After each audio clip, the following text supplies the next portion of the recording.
Hello and welcome to the 439th Close Air Support Training video number 1 of 3, I think. Haven't made them yet, so I don't know. Anyway, what I wanted to go over real quick is this video is going to be kind of short. It's going to go over basic principles of understanding your aircraft and maintaining a steady flight path. This is important for two reasons. Number one, keeping the aircraft safe, and number two, keeping it in the air and on station for when ground forces actually need you. Because if you're flying low, or if you're flying sporadically, or if you're, off doing your own thing and not paying attention to what the ground forces need, it's basically just going to encumber you and encumber your mind. If you're flying around low and you're constantly making all these tweaks and adjustments and doing barrel rolls like I just did, it's gonna encumber you. You're not going to be able to check and see what the ground forces need, and by the time you finally stabilize, you've wasted precious minutes that could have been used to save somebody's life. Standard operating procedures is first thing before I go over the whole rigmarole of what's the aircraft all about. Flying at about 2,000 meters, not ASL, ALT. ALT is your distance from air to the ground, and ASL is altitude to sea level. Basically, you want ALT, or altitude, because that's where they're shooting from. I could be, in the Alps, and my altitude could be 5 meters because I'm 5 meters off of a mountain, but I'm really like, 3,000 meters over sea level, or some crazy crap like that. We don't fight in the Alps, by the way. Don't even worry about that part. But standard operating procedure is basically fly in height about 2,000 meters ASL. Keep a very, very steady increase if you need to.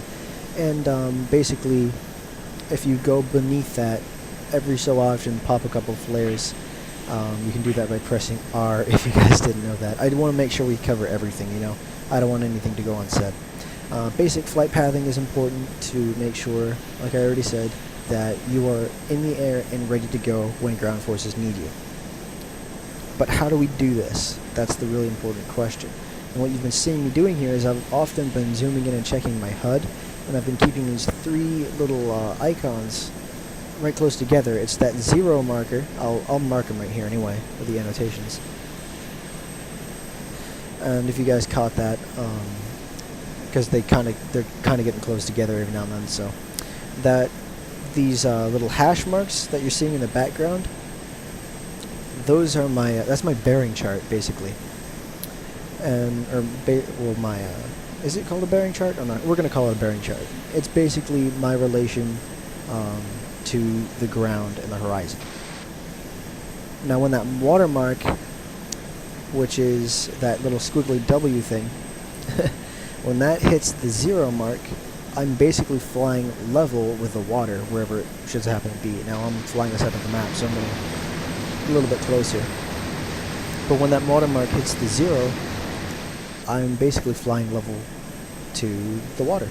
Does that mean that's where I'm going? Well, not necessarily. Now, if you look at that little bubble in the bottom, slightly brighter green, that is my velocity vector, and that's basically telling you what my aircraft is doing in relation to those two marks. Now, if I increase speed, you'll see that velocity vector pull up a bit. That's because my aircraft now has enough speed, enough momentum to keep it going a little bit further. Now, if I further increase speed past 331, it will actually go up much higher. And even though I will be pointing my nose directly at the horizon, and I will be basically flying level with the ocean or sea level, my aircraft will still be increasing in altitude because I have enough airspeed to, and that's what that velocity vector will be telling me, is that it will be, as you can see, it's slightly above the watermark. If I slow down, it'll go on top of it, which is normally where you'd want it to be.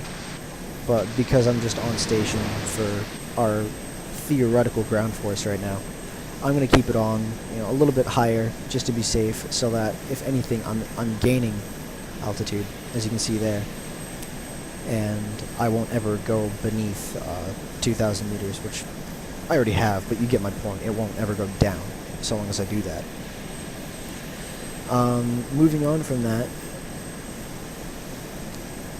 a few things that you can use if you're blinded by light and you can't quite see your HUD. You have another whole set of you have a bearing indicator down here. You have your watermark and your hashes, your chart in the background right there, as you can see it wobbling. You probably won't ever need to use that, but that's, you know, right immediately at hand if you ever do need it, if you're, you know, flying into the sun. And there's a whole bunch of other things here. You have an altimeter, you have a speed indicator. You can go ahead and look that up on your own time. For close air support, these types of things aren't nearly as important, so for the sake of time in the video, we'll save that for more advanced parts. But for now, all you really need to know is your velocity vector, your watermark, and your bearing chart in the background. And right now, as you can see, I'm increasing my speed to get that velocity vector up. Watermark is at 0, and I'm pretty much pitch perfect. I can go to my map now, in flight, and make sure that I keep an eye on these two things, which is my altitude. I believe this is altitude to sea level, ASL. It's a GPS, so I imagine it would be, but it might just be standard altitude. Who cares? It's increasing, so it's not going to bother me. And my bearing, which is 173, and kind of skewing every now and then, but I'm keeping a pretty steady pace. Target acquisition is the last thing I wanted to go over in this video. I might save some of this stuff for part 2, but target acquisition and lining yourself up for a shot. Basically, dive bombing is the key to most of our close air support tactics, unless there's another situation that arises. There's basically those two types: is coming in from a really high altitude and pointing your nose way down and coming down on the target, or finding the target and swooping in and doing a sweep run with bombs, guns, missiles, whatever you have on hand that you happen to be using for that particular target. I will actually save that for the next part of the video. Thank you for watching, and please continue on if you're looking to apply for close air support.